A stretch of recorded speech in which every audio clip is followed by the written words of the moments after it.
ધ્રુવ ભટ્ટની પંક્તિ મને યાદ આવે કે ઓચિંતું કોઈ મને રસ્તે મળે ને કદી ધીરેથી પૂછે કે કેમ છો.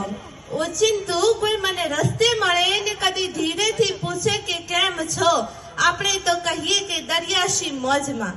ઉપરથી કુદરતની રહેમ છે, આજે કુદરતની રહેમ છે, ઈશ્વરની ઈચ્છા છે, ત્યારે જ તમારી ને મારી મુલાકાત આજે શક્ય બની છે.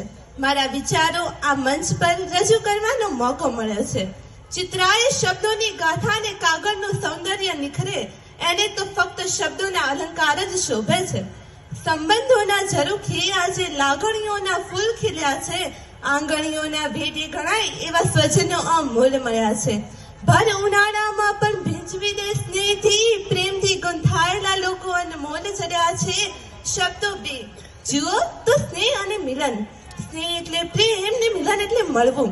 સ્નેહ મિલન એટલે શું? પ્રેમથી મળવું કે પછી જેને પ્રેમ હોય તેને મળવું, કે પછી અજાણ્યા હોય પણ આપણા હોય ત્યાં પ્રેમ ગૂંથવા મળવું. તો પધારેલા સૌ સ્વજનો, પરિવારજનો, મિત્રો, આપ સૌને પ્રેમની પવિત્રતાથી, અંતરની આહલાદકતાથી, લથપથ લાગણીઓથી ને સ્નેહની સરવાણીથી સચ્ચત પ્રણામ.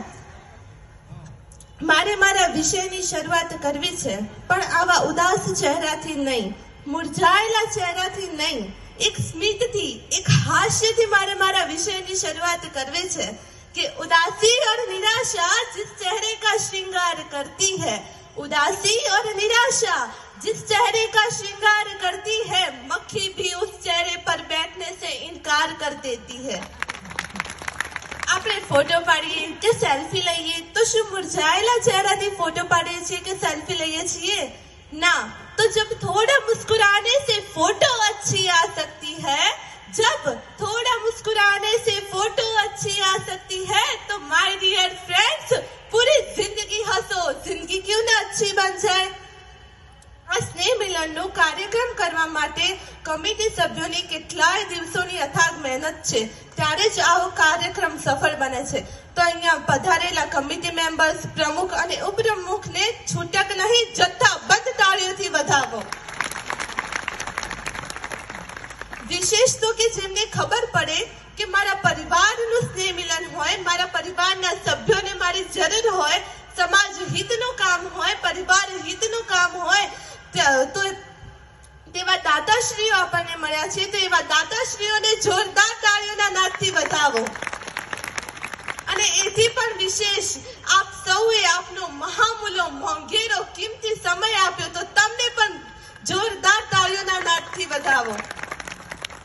આપ શ્રીની એક મિનિટ પણ મારે બગાડવી નથી, એક ક્ષણ પણ મારે બગાડવો નથી, અને મારે મારા વિષયની શરૂઆત કરવી છે. તો આજે હું તમને પરિવાર વિશે કંઈ કહેવા માંગુ છું. પરિવાર કે જેમનો સ્વાદ એકબીજાનું સ્મિત છે, જેમની ખુશી એકબીજા પર આધારિત છે, જે બંધન નથી, જોડાણ છે, જે સંબંધોની ખાણ છે. બંધારણ ના હોય પણ વ્યવસ્થા હોય, સૂચન ના હોય પણ સમજણ હોય, કાયદો ના હોય પણ અનુશાસન હોય, ભય ના હોય પણ ભરોસો હોય, શોષણ ના હોય પણ પોષણ હોય, આગ્રહ ના હોય પણ આદર હોય, સંપર્ક ના હોય પણ સંબંધ હોય, અર્પણ ના હોય પણ સમર્પણ હોય, એ જ સાચો પરિવાર. હા, હું માનું છું કે દરેક ઘરમાં, દરેક પરિવારમાં સમસ્યા જરૂર હોય છે, પણ તે લોકો ખુશનસીબ હોય છે જેમની પાસે પરિવાર હોય છે. પરિવાર નામનો ભલે કોઈ વાર નથી, परिवार नामनो भले कोई वार नहीं, पर तेना विना शक्य एक त्यौहार नहीं. मुस्कुराहट का कोई मोल नहीं होता, कुछ रिश्तों का कोई तोल नहीं होता. मुस्कुराहट का कोई मोल नहीं होता, कुछ रिश्तों का कोई तोल नहीं होता. वैसे तो लोग मिल जाते हैं हर मोड़ पर, लेकिन परिवार की तरह अनमोल नहीं होता, परिवार की तरह अनमोल नहीं होता. परिवार एक घड़ियाळના કાંટા જેવો હોવો જોઈએ. ભલે એક નાનો હોય, ભલે એક મોટો હોય, ભલે એક ધીમો હોય, ભલે એક ફાસ્ટ હોય, પણ કોઈના બાર વગાડવા હોય ને તો બધા સાથે હોય. જો તમારે ઈશ્વર પાસે કંઈક માંગવું જ હોય ને તો પરિવારની એકતા અને ખુશી માંગજો, કારણ કે મેં ગરીબોને મંદિરની બહાર પરિવાર સાથે હસતા જોયા છે ને અમીરને પરિવાર વગર મંદિરની અંદર રડતા જોયા છે. સમય, દોસ્ત અને પરિવાર આ ત્રણ એવી વસ્તુ છે ને સાહેબ, જે આપણને મફતમાં મળે છે. હા, ખરેખર મફતમાં જ મળે છે, પણ તેની કિંમત ત્યારે જ સમજાય છે જ્યારે તે ત્યાં ખોવાઈ જાય છે. The love of a family life is greatest blessing. રૂપિયા કમાવવા એ મોટી વાત નથી, પણ તે રૂપિયા કમાવીને પરિવાર સાથે બેસીને જમવું ને એ મોટી વાત છે. જેની પાસે પૈસા છે તે સાચો અમીર માણસ નથી, પણ જેની પાસે પરિવારનો પ્રેમ છે ને તે સાચો અમીર માણસ છે.